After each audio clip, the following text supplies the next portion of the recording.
प्रीतिकथामध्ये आपले स्वागत आहे. मागील भागावरून पुढे. दुसऱ्या दिवशी माधवी लवकर उठून आपली तयारी करत होती. जास्तीत जास्त कशी चांगली दिसेल असा तिचा प्रयत्न चालू होता. आईला आजपासून ती परत कॉलेजला जाते ह्याचा आनंद होता. आपल्या मुलांनी चांगले शिकावे, आपल्या पायावर उभे राहावे अशी सगळ्याच आईबाबाची अपेक्षा असते. ह्यात काही चूक नव्हते. आईला महेशची चिंता नव्हती. तो हुशार होता, सगळ्यांना सांभाळून घेणारा होता. पण त्या उलट माधवी हट्टी, जेमतेम पास होणारी, त्यामुळे तिची चिंता आईबाबांना कायम असायची. आता पण तिचे चाललेले सगळे आई बघत होती. त्यावरून तिला जरा शंका आलीच होती. वर्षाचे पण न ऐकणारी, काल शशांक येऊन गेल्यावर खुश होणारी माधवी आज कॉलेजला पण जायला तयार झाली. त्यामुळे आईला साधारण कल्पना आली होती. त्यामुळे रात्रीच तिने महेशला शशांकबद्दल विचारून घेतले होते. महेशचे मत त्याच्याबद्दल एकदम चांगले होते. त्याची माणसाची पारख कधी चुकायची नाही. त्यामुळे आई काही निश्चिंत झाली होती. आई मी निघाली ग, आईला सांगून ती खाली आली. कदाचित तो कॉलनी बाहेर आपली वाट बघत असेल असा तिचा अंदाज होता. आणि ती खाली यायला आणि तिचा मोबाईल वाजायला एकच गाठ पडली. त्यातच कॉल आला होता. मोबाईल बाहेर काढत ती खाली उतरली तर तो समोर उभा. अरे मला वाटले की तू कदाचित कॉलनी बाहेर उभा असशील. तिने त्याला बघून परत मोबाईल खिशात टाकीत ती म्हणाली, का आपण काही चुकीचे करत नाही ना? मग असे लपून छपून भेटण्याची काय गरज आहे असे मला वाटत नाही. हवं तर आता तुझ्या घरी सांगतो की तू माझ्याबरोबर कॉलेजला जातेस ते. त्यात काय एवढे? त्याची काही गरज नाही. मी काल रात्री सांगितले आहे आईला. तू चल, नाही तर इथेच उशीर होईल. बस, तो म्हणाला आणि ती बसल्यावर त्याने बाईकला वळून कॉलेजकडे चालायला सुरुवात केली. कॉलेजला सगळे त्या दोघांना एकत्र बघून चाट पडले. वर्षा तर जाम खुश झाली. शशांक पिक्चरच्या वेळी तिच्या सगळ्या ग्रुपबरोबर भेटला होता. त्यामुळे त्या सगळ्याशी त्याचा चांगला परिचय होता. काही वेळ त्या सगळ्याशी बोलून तो आपल्या क्लासकडे निघून गेला. काय ग, त्या दिवशी मी म्हणाली तर कॉलेजला यायला तयार नव्हतीस आणि मग आज काय झाले अचानक? वर्षाने तिला काहीसे बाजूला घेत विचारले. शशांक कॉलेज सोडून जाणार होता म्हणून मला कॉलेजला यावे लागले. अच्छा, असे आहे तर. पण मग तुला सोबत घेऊन कॉलेजला आला कसा? मला नाही माहीत. काल म्हणाला मी येतोय तुला न्यायला आणि आला.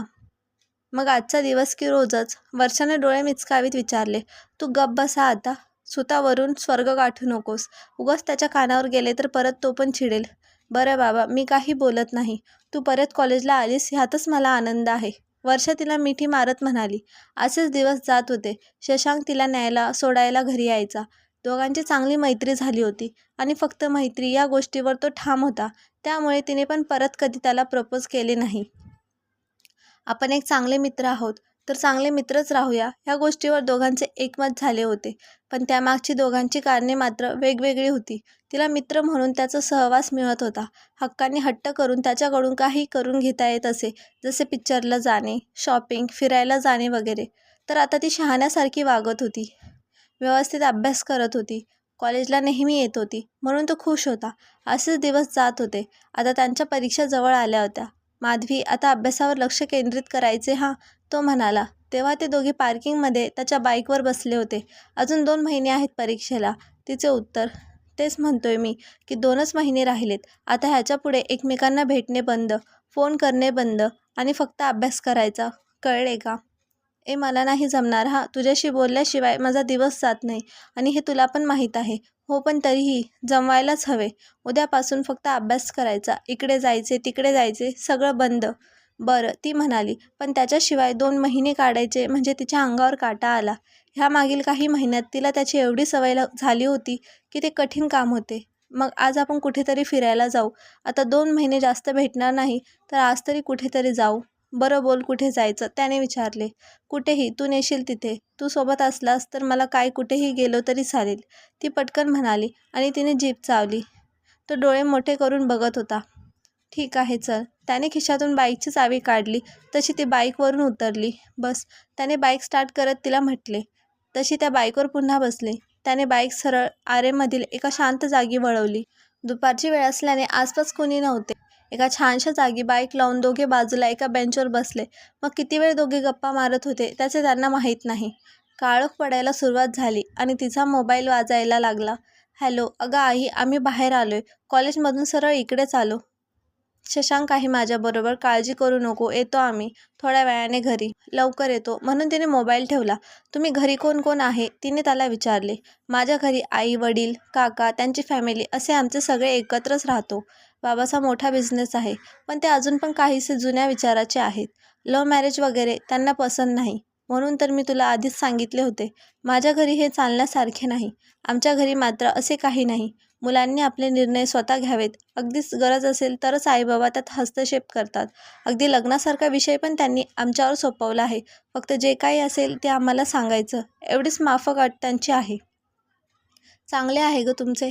आमच्या घरी बाबासमोर कोणी तोंड वर करून पण बोलत नाही. तो काहीसा कष्टी आवाजात म्हणाला. मला पण वाटते ग, आपण पण थोडीफार मज्जा करावी, इतर सर्वसामान्य मुलासारखे जगावे. पण प्रत्येक वेळी आमची आदरकी सदारकी आडवी येते. सरदारकी, तिनं समजून उद्गारली. अगं, आमचे खानदान सरदाराचे आहे. माझे पूर्वज छत्रपतीचे सैन्य सरदार होते. 25,000 सैन्य आमच्या हाताखाली होते. आम्ही राहतो तो गाव आणि आजूबाजूचा परिसर आम्हाला इनाम दिलेला होता. आता त्यावर 5 पिढ्या झाल्या, पण त्या गोष्टीचा बाबा आणि काकांना जाम अभिमान आहे.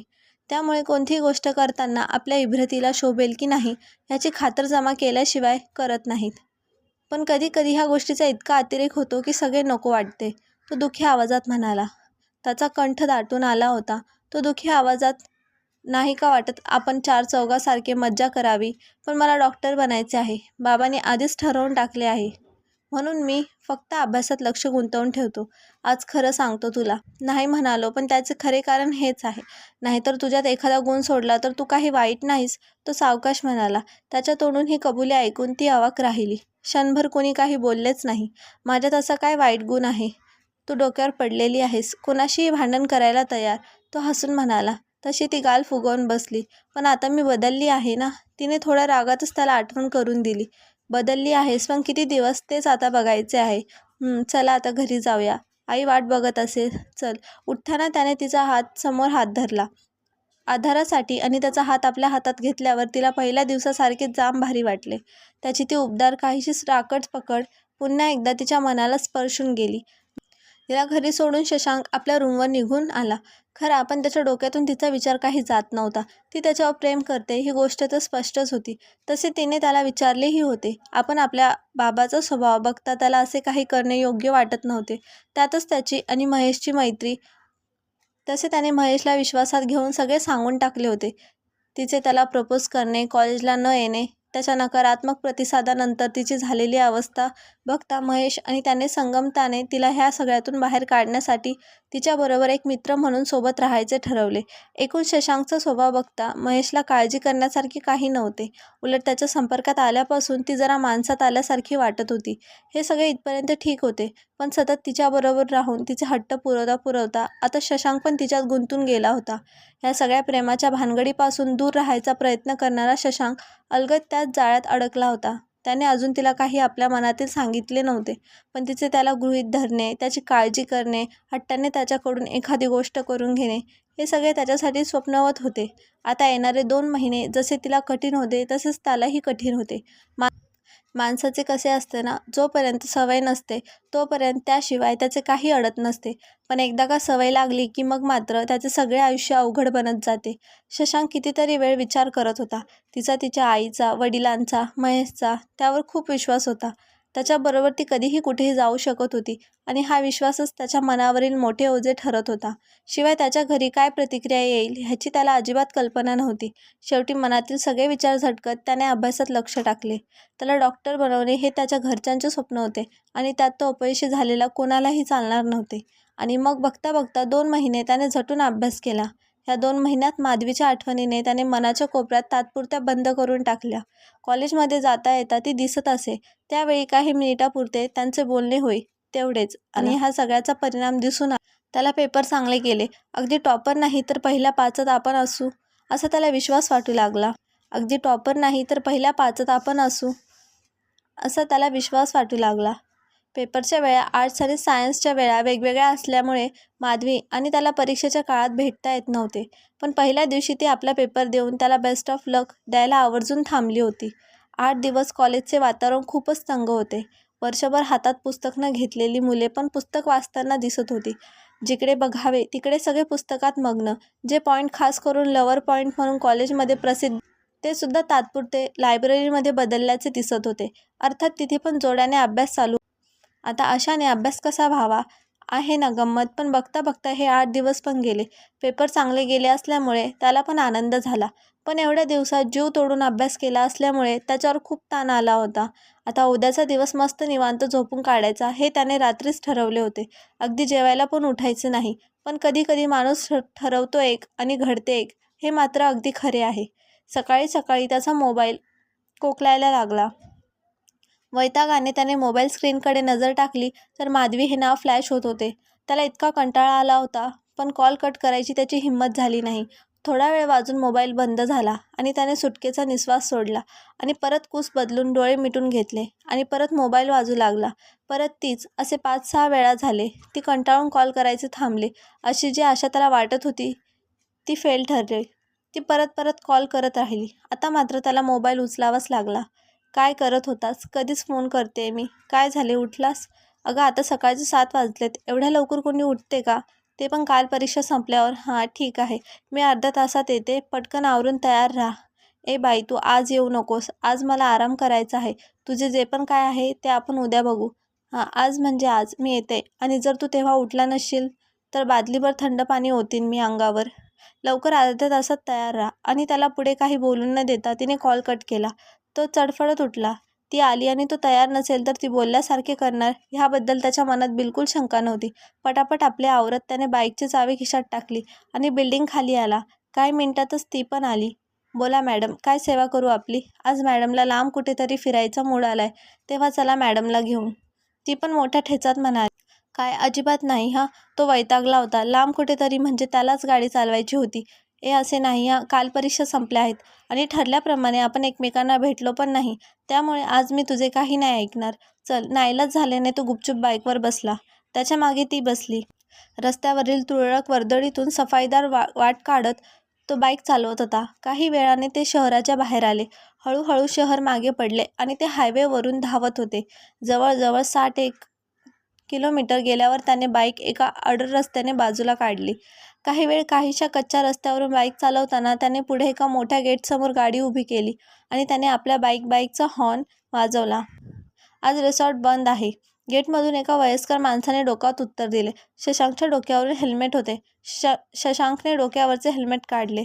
माझ्यासाठी पण बंद आहे का? त्याने हसत विचारले.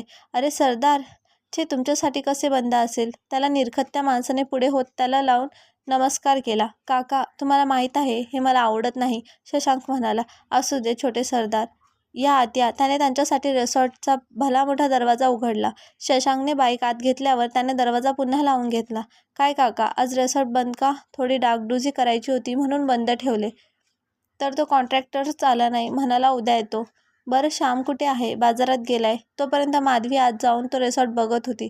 मोठा स्विमिंग पूल, वेगवेगळ्या स्लाईड्स सगळे बघून ती हरकून गेली.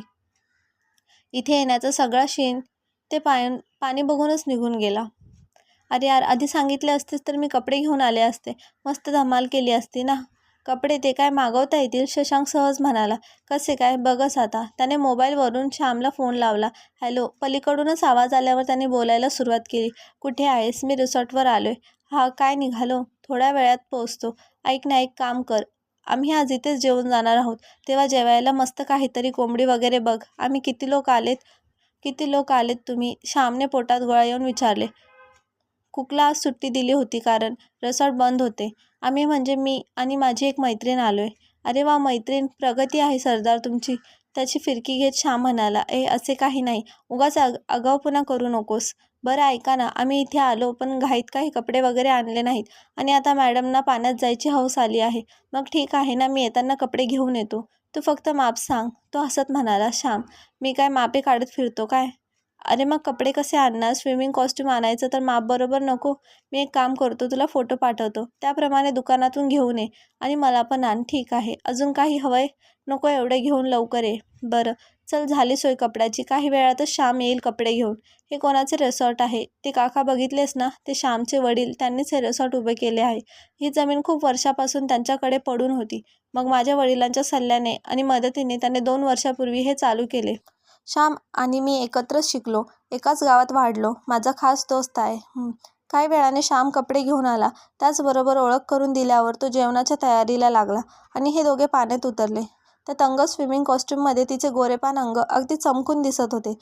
छातीचे उभार प्रकर्षानं नजरेत भरत होते. खांद्यावरून ओघळणारे पाणी पुढे तिच्या छातीच्या खोल गळीत नाहीसे होत होते. शशांक तिच्याबरोबर मस्ती करत होता, खेळत होता, पण त्याचे लक्ष तिच्या शरीरावरून काही बाजूला होत नव्हते. आता तिच्या पण ते लक्षात आले होते. ती होता होईल तेव्हाही अंग झाकण्याचा प्रयत्न करीत होईल. शेवटी तिला लाज वाटू नये म्हणून शशांक पाण्यातून बाहेर आला, पण ती अजून पण लहान मुलांसारखी पाण्यातच खेळत होती. खूप वेळ झाला. जेवण पण तयार झाले म्हणून शशांक तिला बोलवायला आला. आता जवळपास कुणी नसताना ती बिनधास्त पाण्यात खेळत होती. तिचा कॉस्ट्यूम बराच गळ्याखाली सरकला होता.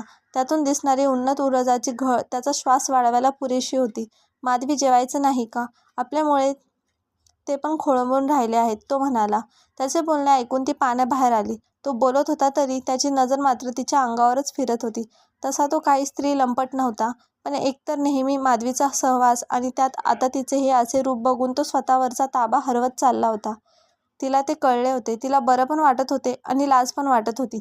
ती सावकाश त्याच्या समोर आली आणि त्याच्या डोळ्यावर तिने हात ठेवला. आता काय झाले? त्याने विचारले. मगासपासून बघते, तुझी नजर सारखी माझ्या शरीरावरूनच फिरते आहे, तिने लाजच सांगितले. आता तू आहेस एवढी सुंदर की? तिने परत त्याला विचारले. जाऊ दे, तू लवकर आटपून घे आणि जेवायला ये, तो म्हणाला आणि वळून चालू लागला. त्याला फार गिल्टी फील होत होतं. थोड्या वेळाने ती कपडे बदलून आली आणि त्यांचे जेवणे झाली. जेवताना पण शशांक तिची नजर चुकवत होता. त्याच्या मनाचा अंदाज तिला आला. जेवल्यावर तो शांत झुल्यावर बसून होता तेव्हा ती तिथे आली. शशांक, काय झाले? तू माझ्याकडे बघायचे पण टाळत आहेस. माधवी, आय एम सॉरी, पण आज मला काय झाले माहीत नाही. शशांक, हे नॅचरल आहे. मला काही त्या गोष्टीचा राग आला नाही. तू उगाच मनाला लावून घेऊ नकोस. मला माहीत आहे तुझ्या हातून काही वेडेवाकडे होणे शक्यच नाही, नाहीतर तुझ्याबरोबर कधीही कुठेही अशी फिरायला आली असती. तेवढा विश्वास तर आहे माझा तुझ्यावर. खरंच तुला राग नाही आला ना? नाही आला. आता तू पण मनाला लावून घेऊ नकोस, नाहीतर सगळ्या चांगल्या दिवसाची वाट लावशील. Madhavi, you are really great. माझ्या मनाला काय काय वाटत होते, शशांक म्हणाला. त्याचे डोळे पाणावले होते. त्याने सहज तिला प्रेमाने मिठी मारली. आज ओळख झाल्यापासून पहिल्यांदाच माधवी त्याच्या मिठीत होती. त्याच्या मिठीतून सुटण्याची तिने अजिबात घाई केली नाही. आपल्या आवडत्या व्यक्तीच्या मिठीत काय सुख असते ते आज दोघांना कळले. शशांकने सावकाश तिला सोडले. त्याची नजर तिच्या नजरेस मिसळली तशी तिने लाजून आपली नजर खाली केली. त्याने हळूवार आपल्या तर्जनीने तिची हनुवटी उचलली. तू मला नेहमी विचारायचीस की तुझी कोणी गर्लफ्रेंड आहे का? आता सगळ्यांना सांगू शकतेस आहे म्हणून. ती त्याचे बोलणे ऐकून खूप लाजली आणि पुन्हा त्याच्या मिठीत शिरली. आता मात्र शशांकने तिला अगदी व्यवस्थित आपल्या छातीशी घेतले. त्याचा हात तिच्या डोक्यावरून फिरत होता. त्यानंतरचा सगळा वेळ त्याने एकमेकांच्या बाजूला अगदी खेटून बसत काढला. संध्याकाळी ते घरी परत निघाले तेव्हा श्याम आणि काका त्यांना निरोप द्यायला गेटपर्यंत आले. शशांक पैसे देत होता, पण त्यांनी ते अजिबात घेतले नाहीत. शेवटी नाईलाजाने शशांक त्यांचा तसाच निरोप घेऊन निघाला. जाताना आज माधवी त्याला अगदी चिटकून बसली होती. संध्याकाळ झाली होती. हवेत गारवा होता. तिचे तसे चिटकून बसणे दोघांना पण ऊब देत होते. आज एका दगडाला विरघळताना पाहिले मी, ती त्याच्या कानाजवळ येऊन हळूच म्हणाली. त्यावर तो मंद हसला. तिचे प्रेम आपण कबूल केले खरे, पण ह्याचे परिणाम पुढे काय होतील हे आठवून त्याला आता छातीत धडकी भरली होती. पुढील भाग लवकरच येईल. कथा आवडली असेल तर व्हिडिओला लाईक करा आणि चॅनलवर नवीन असाल तर सबस्क्राईब करा. धन्यवाद.